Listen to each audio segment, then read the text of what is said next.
मुर्दाबाद मुर्दाबाद मुर्दाबाद मुर्दाबाद मुर्दाबाद मुर्दाबाद मुर्दाबाद मुर्दाबाद मुर्दाबाद 31 ডিসেম্বর যেভাবে একটা প্রোগ্রামের নামে বাইরের থেকে মহিলা আনিয়া বড়াইল ভিউতে যেভাবে অশ্লীল ডান্স করানি হয়েছে তা এই শিলচর শহরে কোনোদিনও গ্রহণযোগ্য হইত না। আমরা শিলচর শহর শহীদের শহর, শিলচর শহরের একটা কালচার আছে, শিলচর শহরের একটা সংস্কৃতি আছে এবং এই সংস্কৃতির খেয়াল না রাখিয়া তারা যেভাবে বাইরের থেকে একজন মহিলারে আনিয়া প্রায় অর্ধনগ্ন অবস্থায় যেভাবে ওরা ডান্স করাইছে শিলচরে এইগুলো কোনোদিন গ্রহণযোগ্য হইত না। আর তারই প্রতিবাদে শিলচর শহরের সকল নাগরিকরা, সচেতন নাগরিক যারা, তারা আজকে আমরা বড়াইল ভিউর সামনে আমরা আইয়া আমরা এখানের মধ্যে প্রোটেস্ট করি।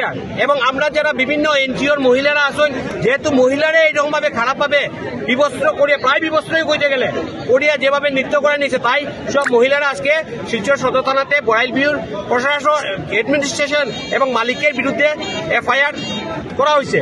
এখানে এখন প্রোটেস্ট হয়েছে। প্রোটেস্ট হওয়ার পরে তৎক্ষণাৎই হোটেলের দুজন ম্যানেজারে, ম্যাজিস্ট্রেট এবং এডিশনাল এসপি স্যারে যেটা কইলা, দুজন ম্যানেজারে অ্যারেস্ট করা হয়েছে। এবং আমরা কইছি যারা ম্যানেজারে অ্যারেস্ট করলে হইতো না, যারা মালিক পক্ষ আছে, কারণ হোটেলের তো মালিক আছে, যারা মালিক পক্ষ আছে তারাই এই